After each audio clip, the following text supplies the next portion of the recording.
Hello, everybody. Thank you very much for attending this evening. So today I'm going to talk about my experimental photography that I do. It focuses on a duo view, which is a way of using composited images to educate the viewer. And so I'll talk about myself for a second. My photography background mainly comes from the fact that I was an educational researcher. I actually had to take photographs and analyze images of school-built environments, of spaces, educational spaces, to look for issues, security issues, surveillance issues, and also offer recommendations to school districts. As also looked at ways that spaces change over time because of human use and humans in the space. And so over the years, I had developed my craft in photography.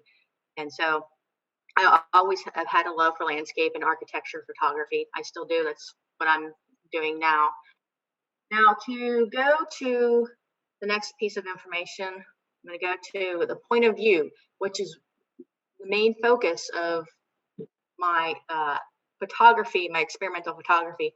In general, the point of view is the position the camera is in when you're viewing the subject. You have the bird's eye view, the point of view from above, viewing downward. This is obviously the art center. I took this from Google Earth. And so this gives you an example of what you're talking about when you're talking about a bird's eye view. When we're talking about an eye level view, this is where you're actually standing somewhere and you're taking something that is accessible to you, and that is a sharpened image of where you are standing at. The worm's eye view, the point of view from the ground viewing upward, can be anywhere from being a blade of grass and looking above it and upward, to being crouched down and looking upward. And so this would be an example of trying to capture a more wider view. But the duo view is more about incorporating 2 points of views of a subject in one composited image. And I'm using technology and I'm using software. The software I'm using is Photoshop. The technology I'm using is satellite, aerial, and or drone imagery. And so I do incorporate one of them at all times with the ground level images that I'm taking. Now the results from the duo view I'm intending, it requires a viewer to focus further. You have to stay longer. You have to stand there. You have to be with the image for an extended amount of time, because you literally have to read the details of the image as if you're reading a book. My intent is to educate the viewer about the subject in the composited image. And so that means in order for you to get the information that I'm presenting, you have to be there. You have to be present in that moment. You have to be looking at all the details and going through a process where I will talk in a moment about using the elements of Bloom's taxonomy. My background is education. So obviously when I'm doing this, I'm setting you up as a viewer to read and follow certain steps in that are each little step in Bloom's taxonomy in regards to learning and taking in information and comprehending it and analyzing it and synthesizing it. And I'm going to go through those steps here shortly. Now, how the duo views work, the goal of those images coming together, and they are composited, is to create tension between 2 views. That's one way of doing it. Or to establish complementing views. Or to add more details on the subject. Or to add omnipotent character to the context surrounding the subject. Current difficulties that I'm having, what anyone would have, these are the top 4, but there are a few more, and I will name them. Number 1, finding companies that actually sell satellite, aerial, drone imagery for a reasonable price. So I do have to purchase my aerial, satellite, drone imagery from companies. I have recently purchased from an aerospace company and from a drone company. Also, it had difficulties finding companies that actually sell nadir format and oblique images. So when I talk about nadir images, I'm talking about images that are shot vertically directly down. Oblique images are images that are shot at a 40 to 50 degree angle. So you're seeing a diagonal situation where you're coming into looking at a location, a street, a building, and you're coming in looking at it from a diagonal at 40 degrees. Also, when I'm looking at how I'm going to composite images, I'm looking at whether or not I want to do an ortho image. An ortho image is similar to a nadir image, but the ortho images are usually aerial images that are geometrically corrected. So they actually, before the aerospace company or the drone company, before they put them out there, they're correcting them, making sure that there is a uniformity. Things don't look askew in certain locations in the image, that there is a given map projection, that it's easy to see, everything's recognizable, there's no distortion. I also have to find companies that allow you to publish pieces of their imagery once they're purchased, once I purchase them. There are companies who have exclusive rights to images for the government. And so even though they sell and allow you to buy one image, it is a situation where if there is a federal building in that image, you are not allowed to resell it. So from an ethical standpoint, I make sure that I limit what I include in anything that I buy or anything that I grab a hold of, even if it's from Google Earth. Bloom's taxonomy. So when I'm using these composited images in an educational manner, I'm trying to get the viewer to, at times, look at the significance of just one landscape or one architectural environment or one architecture. Also, I'm trying to get the viewer to understand that there is a need for you to understand the details surrounding that subject. And then I'm also trying to get you to apply using your memory, full well knowing that you are from a specific area, that you can recognize a location. You have some type of semblance of understanding of where the location is or the architecture is.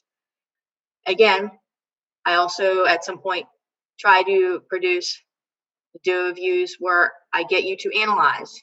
I want you to think about the subject from a different perspective. I present you with an existing common perspective, then I latch onto it a different perspective, so that way you get a better understanding of the subject. And I sometimes will try to take it to the point where I want you to synthesize. So it will be that I could be contrasting, it's conflicting views, causing tension. I want you to see the usual common perspective, which is at the ground level that I'm taking. And then I want also for you to see that there's a conflict from another perspective. And to evaluate at times too, just knowing what the subject is and realizing that it brings up questions because there is an oddity there. There's something that stands out. And so I try to do that. And sometimes I fail. Sometimes it's really difficult to do that at that level, to get the viewer to evaluate. The ultimate stage is to create, to build a model or teach info to others. And I think this presentation does it. I think this is where I am trying to, just for my own personal learning path, learning experience, and my journey as a learner, I am trying to follow each and every one of these to make sure that I am bringing out the best in my images, my composited images in the duo views that I present to you.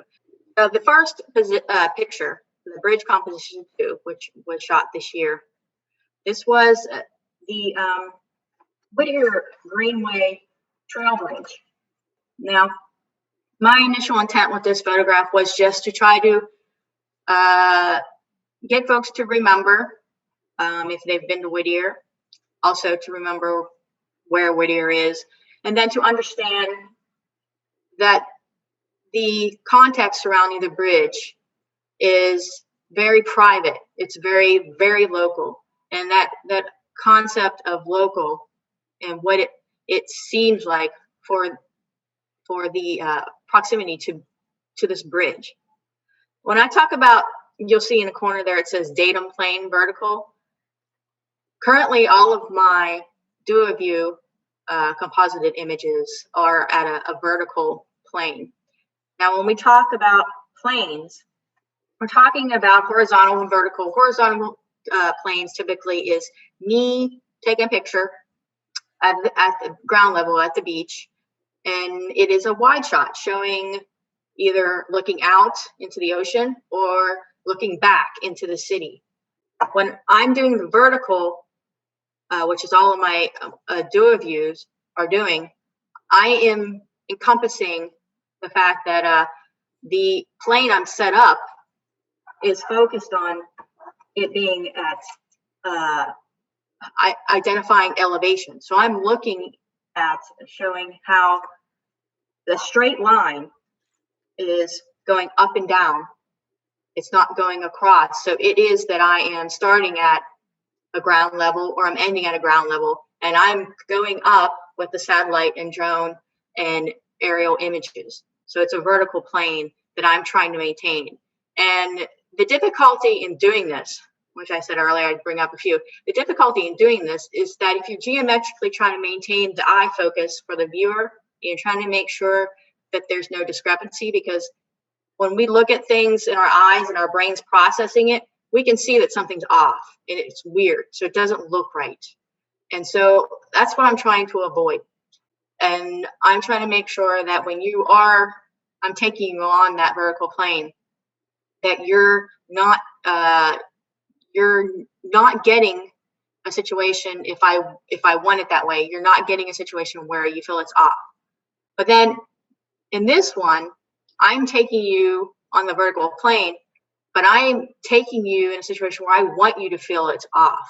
Because when you're looking up through the bridge, and if you will look at the next two images, the two images that came together, when you're looking up through the bridge, and then you're seeing the actual aerial image, you're looking at the lines and how they play out from different perspectives.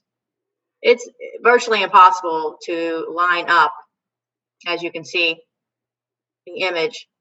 The point is, as I said, is to highlight the locality of the subject, and to also show the complexity of the lines and how it draws you in everywhere, but it always takes you back to the bridge. Now, the next image I will show you is the plane on the radar. The ground level image was at the Long Beach airport. There was a Dassault Falcon 900 plane sitting there on the runway. Obviously, somebody had gotten on to it before I took the picture, so you didn't see the gentleman.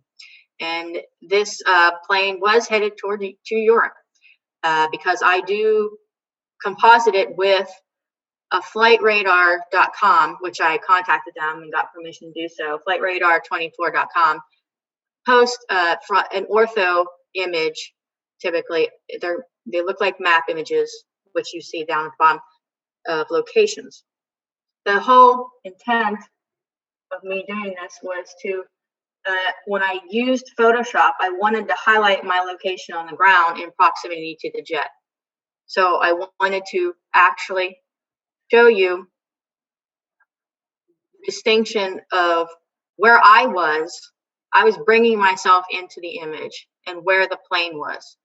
And so I was on the road right there where it says North Lakewood Boulevard, and I was looking in through there was a fence there, and the plane was not far away, as you can see.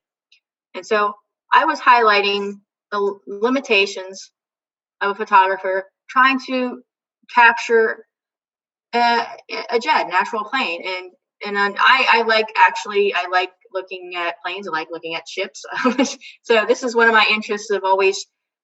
You see people who gather intelligence and looking at planes and travel. Flight radar 24 is common for people to check out who's flying where, what plane, who's doing what. And so this person, who obviously was very rich, and who was coming to the United States and then going back to Europe. So it was one of those things where I was intrigued by the fact that, I like planes, number one. Number two, I wanted to show the context. So just because you at the ground level saw a plane sitting there next to a building, you not necessarily would know where it is, but I felt the need to show the context. Now the next photo, which is a recent one I did east of the bridge. This one's a little more complex. This one is the Vincent Thomas Bridge in San Pedro. What I did is I actually collected. I had my ground level image that I took, and I was looking up a little bit because obviously the bridge is massive, and I was standing in front of the federal building that was nearby on a specific street. And then I obtained an oblique aerial image. Oblique aerial image being oblique, if you memorize it, it's typically at a diagonal 40 to 50 degree slant. So you're looking at it from a particular angle on the aerial image. And so I used Photoshop to add more details about the surrounding context of the bridge, because just the ground level alone, as you would see, you see trees and you see parts of the bridge in the background. You may see some additional spots, but there's very limited information. When I obtained the oblique image from an aerospace company, the focus was to offer a little bit of the context. But the reason why I chose to, what I call is, I basically in Photoshop just chose the lines in the image, because I didn't want the oblique image, the aerial image, to overwhelm my ground image. So I wanted mine to stand out. So I made sure that I just focused on the lines within the other image, and I used Photoshop. There's a filter to do that. And the concern was it would have become too complex if I would have added more detail to the brain. It would become confusing. So with me limiting what you saw in the aerial image by just focusing on what lines were in that image using that filter, you get enough of the context to see where I was standing, and at the same time see what's around that area, what is included in that context of that subject, that bridge, and the particular angle that's never been taken before. Because most of the angles and most of the perspectives taken of this bridge have been high up, looking down, far away, a very wide shot, also very extreme close-up shots, but still from above, or it driving on the bridge. So this is a never before taken perspective of the bridge, and I was trying to include the context of it. Now, in regards to synthesizing the knowledge, my whole intent was to make sure that you're able to compare and contrast. So when we synthesize, one way to do it is compare and contrast. So you see the difference in the photos, you recognize the difference, and you recognize that the significance of the differences, as I said, was for you to be able to take in enough information and not be overwhelmed, but at the same time get some context. And so the next image, in regards, this is my final image going over. This one is, I think, it may seem simple to you, but it's as complex as I've gotten so far. This, in regards to everybody having been to Huntington Beach, and they know the Huntington Beach Civic Center, the City Hall area. There's also the police department building there, which is what you're looking at. you remember and you understand the location, you're able to see that the nadir image that is at the lower part of the image, it gets you to apply your knowledge of trying to remember the whole space around it, the landscape and the architecture there. And when you're analyzing it, you're looking at thinking about it from a different perspective. At the same time, you're required to feel like you're standing there on the steps, but at the same time, now you're looking above yourself, seeing yourself on that position on the steps from above and seeing what's behind you. When you're synthesizing it, you're comparing and contrasting these two views because you're at the same time trying to also put yourself on the steps, but then see yourself from above, standing, looking down at you below on the steps. And to evaluate, this is where I wanted to bring in a more advanced level of getting you to question. And so initially when I took this picture, one of the questions, because as a landscape and architecture photographer, one of my questions is, why this installation, why this facade for a police station? Well, we do know why they're there. And so there's actually some really fun, interesting HB history. I think it's a show called Hidden Huntington Beach. And he does a whole thing on both the pelicans and the murals that were relocated to City Hall to protect them. And then there's a whole bunch that are also in storage. Yes, and thank you. This gets to the fact evaluating what's effective, understanding how do you make an architecture effective. You answering and saying, well, this brings up historical facts. Well, this would require a viewer standing here going, well, I don't understand why those are there. Okay, maybe I should look into this. Maybe I should, Google this. Maybe I should, check into this, go to the local library and ask questions about this. It gets somebody to ask questions, or it leaves somebody to not understand and go, I don't understand this subject. I don't understand this image.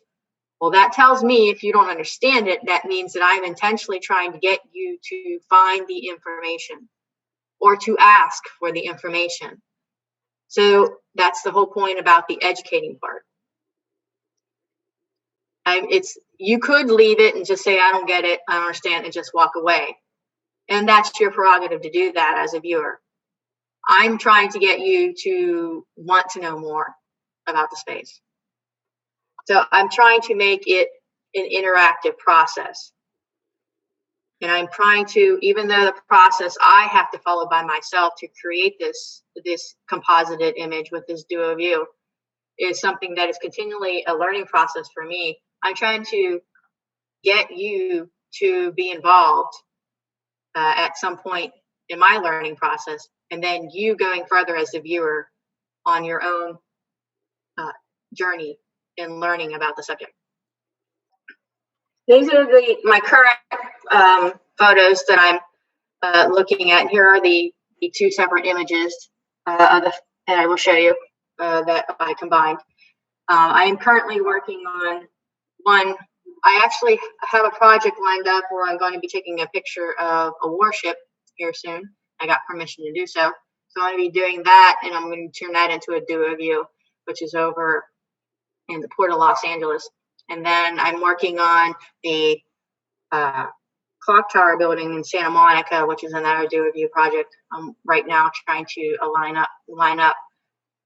But I am also trying to desperately get involved with the LA Fleet Week, which is coming up in September, because they are allowing people, so far so good, as long as everybody maintains their social distance and keeps their mask on.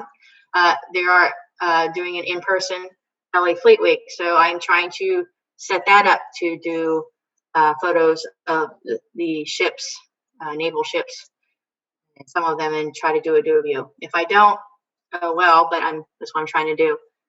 And I'm, again, trying to get people, I'm trying to get the viewer attached to the image, to want to be involved and to want to learn and educate. That's it for me. Thank you, Sheila. Thank you. Very interesting.